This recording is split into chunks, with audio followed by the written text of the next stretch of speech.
Olá a todos.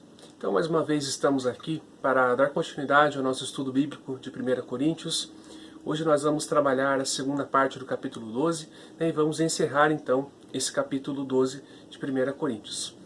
Vamos agora então fazer uma oração, vamos pedir que Deus esteja nos ajudando, nos orientando, direcionando nesse momento que nós estamos aqui para aprender mais sobre a palavra dele. Deus, mais uma vez nós agradecemos a Ti por esse estudo bíblico. Estamos mais uma vez aqui querendo aprender mais a Sua palavra para poder assim aplicá-la também em nossas vidas. Que o Senhor esteja abrindo nossos olhos, abrindo nosso entendimento para que possamos compreender a essência desse texto e aquilo que deve ser impactado na nossa vida através desse texto, Deus. Que o Senhor esteja nos ajudando, esteja conosco, Deus. Nós pedimos isso em nome de Jesus. Amém.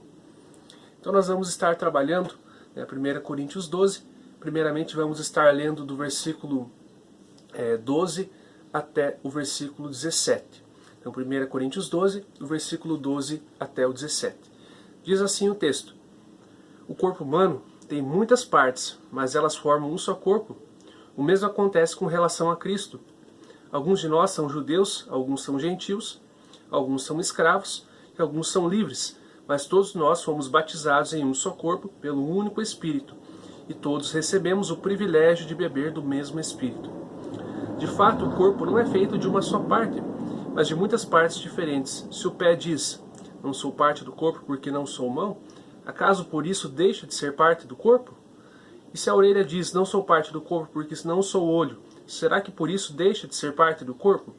Se o corpo todo fosse olho, como vocês ouviriam? E se o corpo todo fosse orelha, como sentiriam o cheiro de algo? Então aqui, Paulo está usando a figura, a comparação do corpo humano com o corpo de Cristo.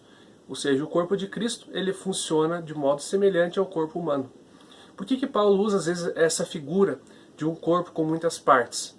Então, quando ele usa essa figura, ele está querendo falar sobre a unidade, um chamado à unidade. Nós precisamos lembrar que essa igreja aqui era muito dividida por diversas coisas, inclusive pela questão de dons e funcionalidade dentro da igreja. Nós já vimos isso, eles preferiam o dom de profecias e o de línguas, e as outras pessoas que não tinham esses dons e tinham outros eram menosprezados, eram considerados inferiores. Então nós vemos aqui que existia essa separação, essa divisão no que se trata de dons para a funcionalidade do corpo de Cristo. E aqui então Paulo coloca então essa figura do corpo humano. No nosso corpo, nós sabemos que precisamos de cada parte. No corpo humano precisamos de cada parte funcionando. O corpo humano, embora seja uma unidade, ele tem diferentes partes, e essas diferentes partes trabalham juntas para que o corpo funcione corretamente. Assim também é o corpo de Cristo. Um corpo que é uma unidade, mas ele tem diferentes partes trabalhando juntas. Nós sabemos que é imprescindível para um bom funcionamento de um corpo humano que esse corpo trabalhe junto, trabalhe para o mesmo propósito, trabalhe junto para que ele funcione bem. Assim também é no corpo de Cristo. Paulo demonstra que dentro dessa unidade do corpo de Cristo existe diversidade. Primeiramente ele coloca então a questão que alguns são gentios, outros são judeus, ou seja, existe diferença de etnias, de origem, existem diferenças entre classes sociais, ocupações na sociedade, alguns são escravos, outros são livres, ele coloca essas diferenças. Então existem pessoas diferentes formando o corpo de Cristo, pessoas diferentes, com funções diferentes, com dons diferentes, compondo essa unidade que é o corpo de Cristo. Paulo enfatiza mais uma vez a questão do único Espírito, falando que todos nós, somos cristãos, aqui no caso ele se referindo especialmente a essa igreja, receberam o privilégio de beber do mesmo Espírito, foram batizados, ou seja, inseridos no corpo através do Espírito Santo. Então, essa unidade, mais uma vez aqui, existe um único Espírito, o Espírito Santo de Deus, que é aquele que insere as pessoas dentro desse corpo de Cristo. Quando aceitamos Jesus como nosso Salvador, reconhecemos Ele como Senhor, ou seja, essas duas coisas andam junto, reconhecer Ele como Senhor e ter Ele como Salvador e se arrepender dos pecados, nós somos inseridos, então, pelo Espírito Santo, no corpo de Cristo. Então, isso vem junto com a salvação. Nós somos inseridos no corpo de Cristo através desse único Espírito, o Espírito Santo de Deus. Ou seja, embora existam diferentes pessoas, diferentes etnias, diferentes ocupações da sociedade, diferentes dons, o único Espírito é a fonte, né, que comanda esse corpo, né, que trabalha para a edificação desse corpo. E é Ele quem coloca as pessoas. É por meio dele que nós somos inseridos no corpo de Cristo e começamos a fazer parte do corpo de Cristo. Então é o único Espírito, né, que faz isso. Paulo ressalta várias vezes essa unidade, esse único Espírito, né, que é a fonte dos dons, que é aquele que insere as pessoas então aqui na igreja, no corpo de Cristo. E ele começa a fazer alguns questionamentos. Né? Se uma das partes, né, do corpo ela não se conforma com a função que ela ocupa, né, e diz, eu não vou ser mais essa parte, eu quero ser outra parte. Se o pé diz, eu não quero mais ser pé, agora eu quero ser mão, será que ele deixa de ser parte do corpo? Né? E Paulo diz que isso não faz sentido. Ele continua fazendo parte do corpo, mesmo que não se conforme com a sua função. O que pode acontecer é que o corpo passe a sofrer por causa desse membro que não quer fazer a função que lhe foi colocada, mas quer ter outra função. Se nós só tivéssemos mãos, falando do corpo humano, e não tivéssemos pés, né, pense na dificuldade que seria. Se todo o nosso corpo fosse olhos, né, só enxergasse, mas não ouvisse, né, não funcionaria bem. Então, mesmo assim, desse mesmo modo no corpo de Cristo. Se todos quiserem ser a mesma coisa, não vai funcionar, o corpo não vai conseguir funcionar do jeito que tem que funcionar. Então existe grande problema nessa questão. Então Paulo aqui, ele está, né, fazendo esse questionamento. Será que porque o membro acha que ele deve ser outro, ele deixa de fazer parte? Né? Agora ele não faz mais parte. Não é bem assim que funcionam as coisas.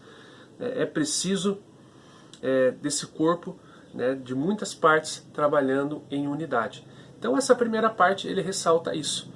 Assim como o corpo humano é uma unidade, mas tem diversas funções, diversas partes, também é o corpo de Cristo. O corpo de Cristo é uma unidade em que somos inseridos nele pelo Espírito Santo, bebemos do Espírito Santo, somos, alimentados por essa fonte que é o Espírito Santo, é ele que supre as necessidades para o bom funcionamento desse corpo, mas precisamos entender que cada um de nós tem a sua parte e cada parte é essencial. Não devemos querer ser todos a mesma parte, senão o corpo não funciona direito. Então, basicamente, aqui nessa primeira parte é isso que ele está colocando, né, um corpo que é uma unidade, mas com diversas partes, né, o que é essencial para o bom funcionamento do corpo de Cristo. Vamos agora avançar mais um pouco. Vamos estar lendo do versículo 18 até o versículo 21. Diz assim: mas nosso corpo tem muitas partes, e Deus colocou cada uma delas onde Ele quis. O corpo deixará de ser corpo se tivesse apenas uma parte. Assim há muitas partes, mas um só corpo. O olho não pode dizer à mão, não preciso de você, e a cabeça não pode dizer aos pés, não preciso de vocês. Então nós vemos que o corpo, falando do corpo humano, Deus colocou as partes aonde Ele quis, distribuiu as funções como Ele quis. Então, assim também é no corpo de Cristo. Nós vimos que quem distribui as funções, quem coloca, é o Espírito Santo de Deus. Ele que dá os dons, para as funções que são necessárias na igreja. Ele também distribui conforme lhe aprouver, conforme Ele quiser. Ele que dá esses dons, essas funções diferentes para as pessoas.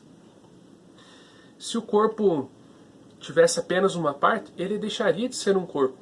Ele não seria um corpo, não seria uma unidade, não seria um corpo, seria apenas uma parte e não seria um corpo, isso que ele está falando.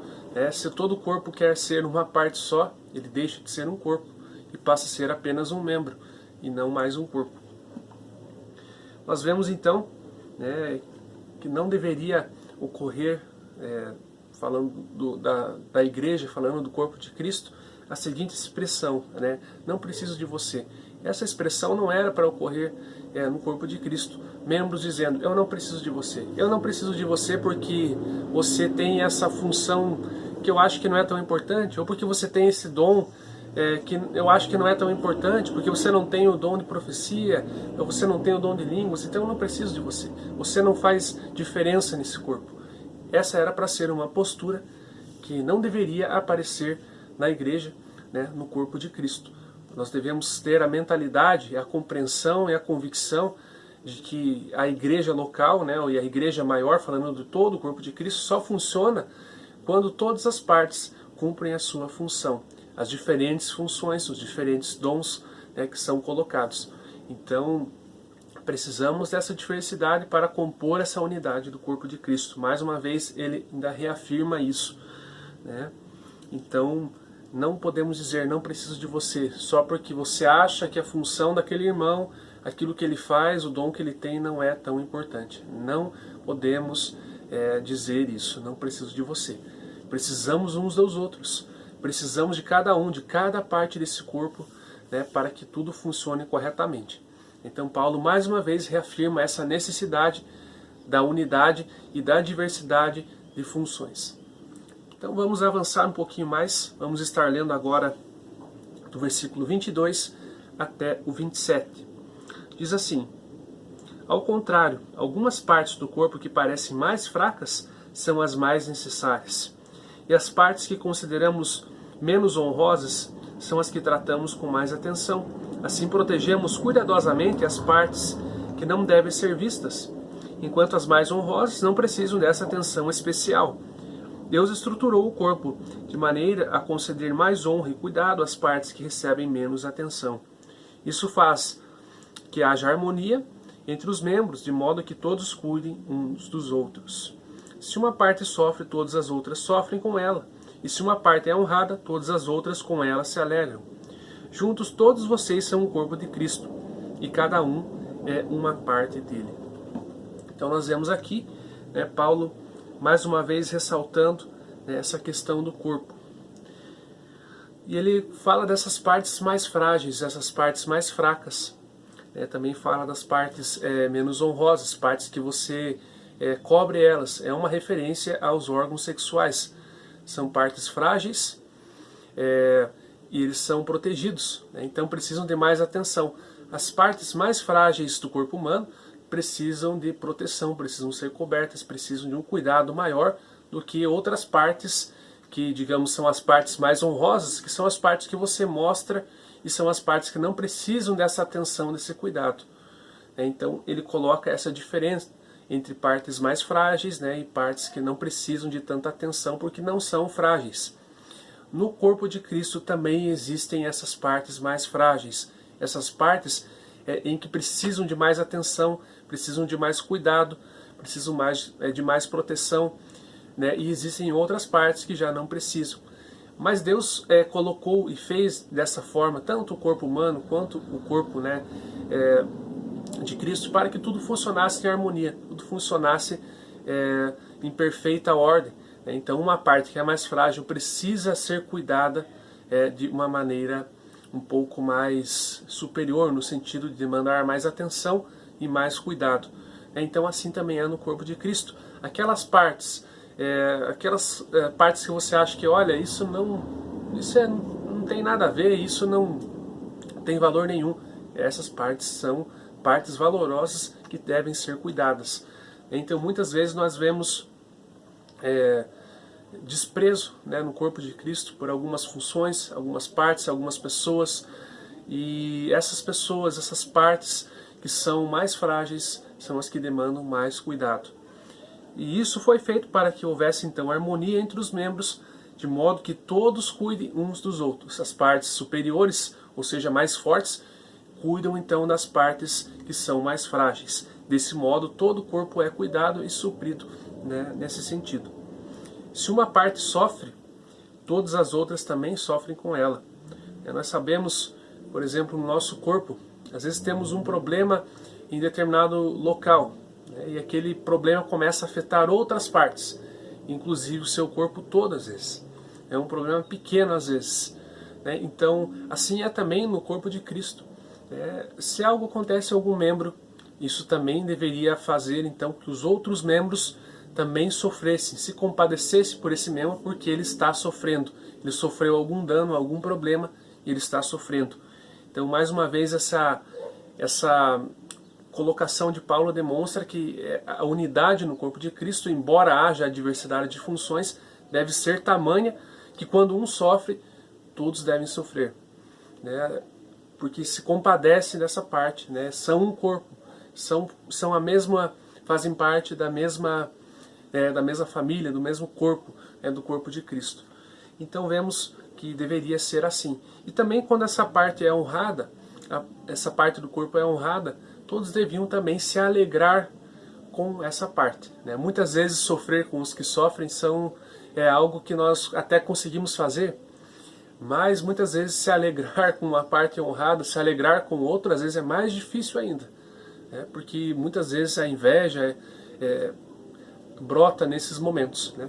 Mas é um corpo que é unido. Ele deve sofrer quando um membro sofre e deve se alegrar quando um membro é honrado, ou seja, são unidos, né? Uns estão cuidando dos outros, né? Uns aos outros aqui está funcionando perfeitamente.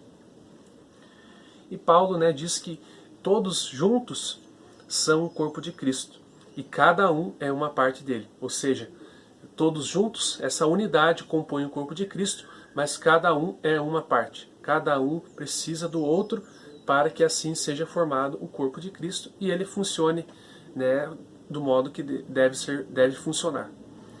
Então aqui nós vimos, né, mais uma vez essa figura do corpo, né, essa figura que Paulo fala aqui das partes que precisam de mais cuidado, né, comparando com o corpo humano, nas partes que nós mais cuidamos e protegemos, assim também deve ser o corpo de Cristo. Essas partes merecem mais atenção, devem ser cuidadas, né, e assim também demonstrando essa unidade, esse cuidado mútuo, né, que é uma exortação também para o cuidado mútuo. Sofrer com aquela parte que sofre e se alegrar com aquela parte que é honrada, né? Uma profunda unidade desenvolvida, no corpo. Vamos então continuar agora lendo, vamos ler do versículo 28 até o 31 e assim vamos então finalizar o nosso estudo.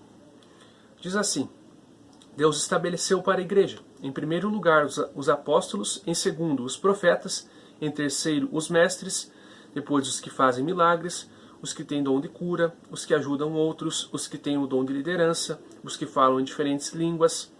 Somos todos apóstolos? Somos todos profetas? Somos todos mestres? Todos nós temos o poder de fazer milagres? Todos temos o dom de cura? Todos temos a capacidade de falar em diferentes línguas? Todos temos a capacidade de interpretar o que é dito? Portanto, deseje intensamente os dons mais úteis. Agora, porém, vou lhes mostrar um estilo de vida que supera os demais. Então Paulo aqui novamente faz uma lista, né, falando sobre apóstolos, profetas, mestres, dom de fazer milagres, dom de cura, essa lista, o dom de ajudar os outros, dom de liderança, dom de falar em diferentes línguas. Né? Então ele ressalta mais uma vez uma lista que é um tanto parecida quanto a primeira lista a lista que ele coloca ali, né, dos dons, mas essa aqui tem algumas diferenças. Ele ressalta algumas funções ministeriais, como apóstolo, profeta e mestres, sendo que na outra lista isso se mistura um pouco, mas, por exemplo, na questão de mestre é colocado ali dons de conhecimento, né? Então, dom de profetas, a profecia. Então ele coloca apenas de um outro modo a questão dos apóstolos, né? Que nós vimos ali que eles tinham essa autoridade para fazer obras de poder, milagres, curas. Então meio que se misturam essas duas listas ali, a lista de dons e essa lista que ele coloca aqui. Tem uma diferença em que ele coloca o dom dos que ajudam outros, né, e o dom de liderança, que são coisas funcionais dentro da igreja. Né? Por exemplo, o dom de liderança. Tem pessoas que têm o dom de liderar e comandar a igreja nesse sentido, liderando bem, né, fazendo um bom trabalho de líder, né, seja algo funcional também na igreja, e esse dom de ajudar os outros. São as maiores diferenças dessas duas listas, mas elas se cruzam, né, se complementam, se a gente for analisar bem. E por que ele cita mais uma vez essa lista? Então, a grande motivação dele nos parece ser fazer essas perguntas retóricas que ele faz ali no fim. Será que somos todos apóstolos, todos profetas, todos mestres, todos têm o dom de cura, todos têm a capacidade de falar em diferentes línguas, todos têm a capacidade de interpretar o que está sendo falado? né? E a resposta para todas essas perguntas é não. Não somos todos mestres, não somos todos profetas, não somos todos apóstolos, não somos todas pessoas que falam em línguas, não somos todas pessoas que interpretam o que é falado em línguas, né? Então, qual que é a ideia disso?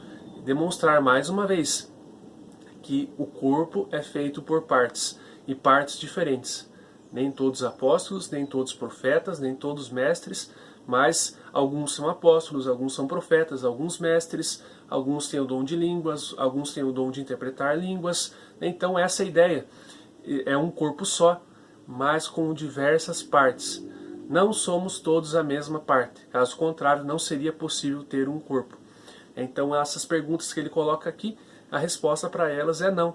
Nem todos temos o mesmo dom, nem todos temos a mesma função. Somos um corpo, uma unidade que forma o corpo de Cristo, mas temos diferentes funções, diferentes partes, e há lugar e há espaço para todos aplicarem e cumprirem a sua função. Então essa é a ideia. Essas perguntas dele aqui, todas têm a resposta não. Nem todos somos a mesma função, a mesma parte, o mesmo dom. Cada um tem uma função, cada um tem uma parte que lhe ocupa, uma função diferente. Né? E desse modo que o corpo funciona direito, funciona corretamente.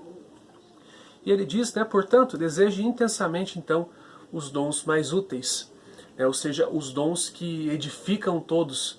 Nós vemos que Paulo aqui para frente, mais para frente no capítulo 14, ele vai estar falando sobre a questão, né, do dom de línguas, e vai falar que esse dom, se ele é falado na igreja e ninguém interpreta, ele não edifica, né? Ou seja, ele não é útil naquele momento. Então preciso procurar dons mais úteis, dons que edifiquem todo o corpo e não apenas você. Basicamente essa é a ideia, levando em consideração que eles tinham esse grande problema em escolher alguns dons e colocar como mais importantes, né, a edificação da igreja fica comprometida, sendo que, por exemplo, apenas 2 dons estão atuando e os demais não. Então essa é a ideia. Precisamos, né, dons mais úteis, dons que sejam para toda a igreja, edifiquem toda a igreja. Por isso que Paulo vai considerar o dom de profecia sendo superior ao dom de línguas. O dom de línguas só é edificante para toda a igreja quando alguém interpreta. Senão não faz sentido que seja falado ou utilizado na igreja. Então Paulo demonstra, né, que tem dons que são mais úteis, no sentido de edificar toda a igreja, sendo que alguns, como no caso ali do dom de línguas, dependendo da maneira que é usado, edifica apenas você. E não tem espaço, então, para o culto público. Então não é que exista, não, esse dom é melhor ou esse dom é pior, mas existem dons que devem ser usados com maior frequência, porque eles edificam a igreja, né, de acordo com a necessidade que a igreja tem. E alguns edificam mais as pessoas, especificamente esse dom de línguas, que é mais voltado para o indivíduo, dependendo de como ele aplica, como ele usa. Então, todos os dons têm espaço, todos os dons são necessários, mas existem dons que eles deveriam se atentar mais aqui na igreja, porque eles têm uma utilidade muito maior, e estava fazendo falta essa utilidade desses dons. Esses dons estavam sendo deixados de lado, por considerar que esses dons eram inferiores e não tinham por que existir. Então Paulo fala isso para eles. E ele termina dizendo que agora, então, ele vai mostrar para eles um caminho, um estilo de vida que supera os demais, um estilo de vida mais excelente, né? Um estilo de vida que supera os demais. E aí ele vai então começar a falar sobre esse estilo de vida do amor no capítulo 13. Então, em comparação a todo esse conflito que tem essas divisões, Paulo usa a figura do corpo como uma unidade com diferentes partes e vai também aliar a isso essa figura desse estilo de vida mais excelente, esse estilo de vida superior, que é o estilo de vida do amor. E isso que nós vamos ver então, né, no outro estudo, no capítulo 13. Então espero que tenha ficado claro essa questão, né, que na igreja somos o corpo de Cristo, um corpo que é uma unidade, precisa trabalhar junto, mas com diversas funções, diferentes pessoas, de diferentes etnias, de diferentes classes sociais, funções da sociedade, diferentes dons, diferentes funcionalidades na igreja, mas que devem trabalhar juntas. Devem sofrer quando um sofre, devem se alegrar quando um membro é honrado, devem celebrar essa unidade cuidando uns dos outros, né? Essa que é a ideia. Somos um só corpo, embora tenhamos várias diferenças, nós somos unidos pelo Espírito Santo e colocados nesse único corpo de Jesus Cristo. Devemos sempre lembrar disso, né? O que você faz ou o que você não faz não afeta só você, mas muitas vezes afeta a igreja, o corpo como um todo. Somos um só corpo, devemos trabalhar em harmonia, protegendo as partes mais fracas, como o texto nos orienta, para que tudo funcione da maneira correta, não achando que algumas partes não precisam funcionar e não têm importância. Cada um tem seu espaço com a sua diversidade para compor essa unidade que é o corpo de Cristo.